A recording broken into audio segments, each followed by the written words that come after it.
बच्चों, कैसे हो आप सब। स्वागत है आपका प्रोजेक्ट ऑनलाइन के यूट्यूब चैनल पे। आज हम पढ़ने वाले हैं क्लास 10 का चैप्टर नंबर 5 पार्ट पर। ठीक है, चैप्टर का नाम है हमारे पास अर्थमेटिक प्रोग्रेशन यानी समांतर श्रेणी। तो इस वीडियो में हम बात करेंगे उसके इंट्रोडक्शन की और समझेंगे आखिरकार ये एपी होता क्या है, यानी समांतर श्रेणी होती क्या है। ठीक है, इस चैप्टर की जो भी आपकी वीडियोस मिलेगी वो 3 पार्ट में डिवाइडेड होगी।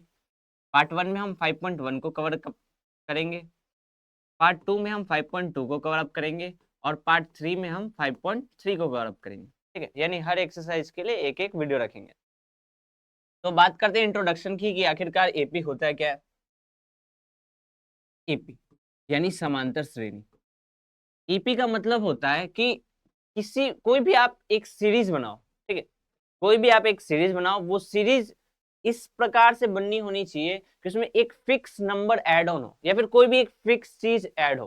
ठीक है, जैसे मैं कहता हूं कि आप डेली सुबह उठ के 8 बजे नाश्ता करते हो, तो डेली का ये जो 8 बजे का शेड्यूल है ना, वो एक क्या कहलाएगा, एपी यानी समांतर से। नंबर के साथ कैसे हमें खेलना है, जैसे मैं कहूं कि आपके पास एक नंबर है 2। ठीक है, इस 2 से आपको एक एपी का लिस्ट बनाना है, नंबर बनाना है। तो आप क्या करोगे, इसमें एक फिक्स नंबर ऐड करना चालू कर दोगे। जैसे अगर मैं +2 ऐड करूं तो 2 में 2 ऐड करूंगा, कितना बन जाएगा 4। फिर जो नया नंबर आएगा उसमें भी क्या ऐड करूंगा, प्लस का 2, तो ये क्या बन जाएगा 6। फिर इसमें क्या ऐड करूंगा, प्लस का 2, ये क्या बन जाएगा 8। फिर इसमें क्या ऐड करूंगा, प्लस का 2, ये क्या बन जाएगा 10। कहने का मतलब ये है कि ये सीरीज खत्म नहीं होगी, आप इसमें 2 ऐड करते जाओ, नया नंबर मिलता जाएगा मिलता जाएगा। तो ऐसी सीरीज जिसमें ये जो ऐड ऑन नंबर हो रहा है, ये ऐड ऑन नंबर क्या हो, सेम, उसी सीरीज को हम क्या बोलते हैं, AP। ठीक है, अब ये जो ऐड ऑन नंबर होता है इस चैप्टर में, उसको हम बोलते हैं कॉमन डिफरेंस।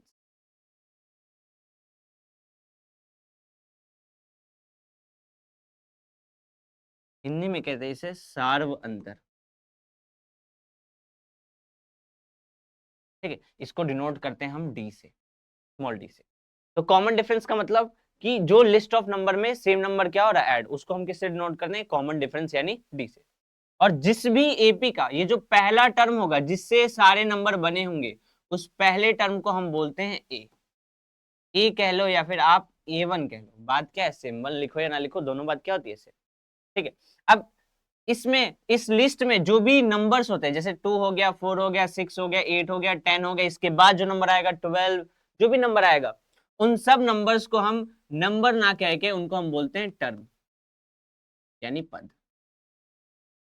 ठीक है, एपी का मतलब सेम नंबर एड ऑन हो, जो पहला नंबर होगा उसको हम ए या फिर A1 बोलते हैं, और जितने भी नंबर होते हैं, पहला दूसरा तीसरा चौथा, सारे नंबर्स को हम किससे डिनोट करते हैं, टर्म यानी पद से। अगर आपको ऐसे लिखना है, जैसे हमने पहले वाले टर्म को A1 लिखा, तो अगर आपको दूसरे को लिखना है तो उसको हम क्या लिख सकते हैं, A2। तीसरे को लिखना है आप क्या लिख सकते हो, A3। चौथे को A4, पांचवे को A5। ऐसे जो भी नंबर बनते जाएंगे उसको आप डिनोट ऐसे कर सकते हो। ठीक है, तो ये था हमारा लिस्ट ऑफ एपी। इसमें आपने पढ़ा कि ए क्या होता है, डी क्या होता है।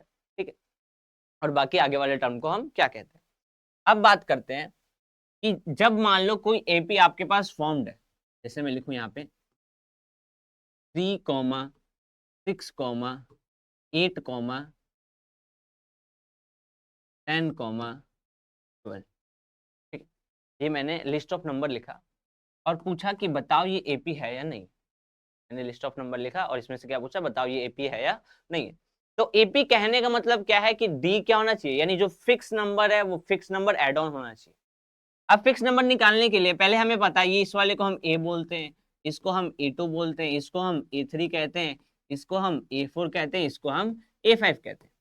तो डी निकालने के लिए मैं क्या करूंगा कि हमेशा डी निकालने का मतलब क्या है कि आप आगे वाले टर्म में से पीछे वाला टर्म क्या कर दो, माइनस।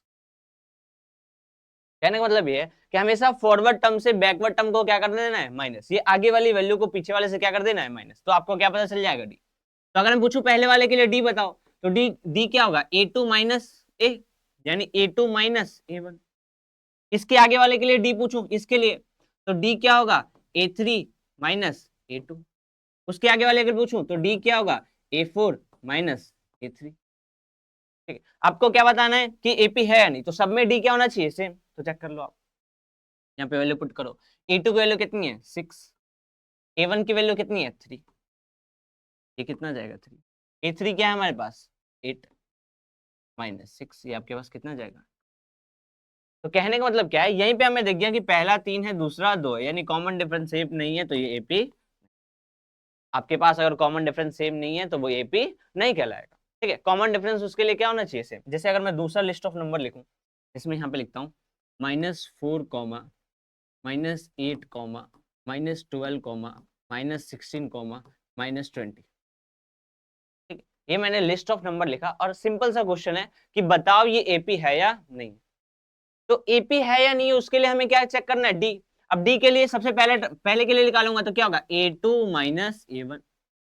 A2 की वैल्यू क्या है माइनस का 8 माइनस, फिर A1 की वैल्यू क्या है माइनस का 4, तो ये क्या बन जाएगा -8 और माइनस माइनस कितना हो जाएगा प्लस, ये आपके पास आ जाएगा -4। जो नंबर बड़ा होता है उसी का सिंबल है। ठीक है, नेक्स्ट वाले के लिए निकालो। अगर मैं डी की वैल्यू आगे वाले के लिए पूछूं तो क्या होगा A3 - A2, A3 की वैल्यू -12 A2 की वैल्यू -8, ये आपके पास क्या आ जाएगा -12 + 8, ये आपके पास आएगा -4। ऐसे आप इसका भी चेक कर लो, इसका सारे नंबर का चेक कर लोगे, सब में डी क्या आएगा -4। यानी कॉमन डिफरेंस सेम है, आपको 2-3 नंबर का निकाल के दिखाना है क्वेश्चन, अगर पेपर में आता है तो वहां पे आपको अगर ये कॉमन डिफरेंस सेम दिख रहा है इसका मतलब ये किसमें है एपी में। ठीक है, एक तो पहली एक्सरसाइज से ये पार्ट बनता है कि कोई चीज एपी है या नहीं, उसके लिए आपको डी देखना है। दूसरा पार्ट बनता है आपके पास कि क्वेश्चन में कहता है कि आपके पास ए दे रखा है 5 एंड डी दे रखा है -2। आपके पास पहला टर्म और डी दे रखा है और आपको बताना है कि एपी कौन सा फॉर्म होगा। तो एपी फॉर्म कहने का मतलब क्या हुआ कि अगर मैं पहला टर्म लिखूं तो पहला टर्म कितना है 5, अब दूसरा टर्म निकालना है, तो दूसरा टर्म कब आएगा जब पहले वाले में फिक्स वैल्यू ऐड करूंगा। मैं कहूं कि तीसरा टर्म कब आएगा जब दूसरे वाले में फिक्स वैल्यू को क्या करूंगा ऐड। मैं कहूं चौथा टर्म कब आएगा तो जब तीसरे वाले में वो फिक्स वैल्यू क्या करूंगा ऐड। ऐसे जितने भी टर्म पूछो इसका मतलब उससे एक कम वाले में फिक्स नंबर ऐड करूंगा, ये जो डी है ऐड करूंगा, देन उसके बाद मुझे अगला नंबर पता चल जाएगा। तो पहला नंबर मुझे पता है A2 निकालने के लिए ए में डी ऐड कर दूंगा। ए हमारे पास क्या है 5 प्लस, ये हमारे पास क्या है -2, यानी ये हो जाएगा 5 - 2, ये आपके पास क्या आ जाएगा 3। कहने का मतलब क्या है कि इस एपी का दूसरा टर्म आपके पास कितना आ गया। ठीक है, तीसरे की बात करूं तो तीसरा निकाले A2 में क्या ऐड कर देना है डी। A2 क्या निकाला है अभी 3, यानी 3 में आप क्या ऐड कर दोगे -2, यानी क्या हो जाएगा 3 - 2, ये आपके पास क्या आ जाएगा 1, यानी इसका अगला टर्म क्या होगा 1।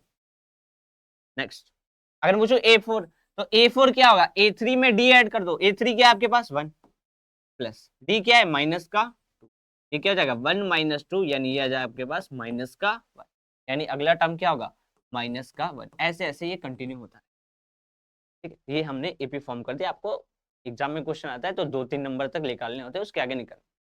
तो इस पूरे पार्ट से हमने ये समझा कि अगर कोई भी आगे वाला, जैसे मैं पूछूं कि A100 की वैल्यू बताओ, तो आप क्या करोगे A99 प्लस में क्या ऐड कर दोगे डी, यानी उससे एक कम में क्या ऐड कर दोगे डी। पहली एक्सरसाइज में ये फॉर्मूले को ध्यान से समझना है। देन सेकंड एक्सरसाइज में बात करेंगे कि इसको दूसरे तरीके से कैसे करेंगे। ठीक है, वो सेकंड वीडियो में बात करेंगे। अभी आपको बस इतना समझना है कि कोई चीज एपी कैसे होगी जिसका डी क्या होगा सेम।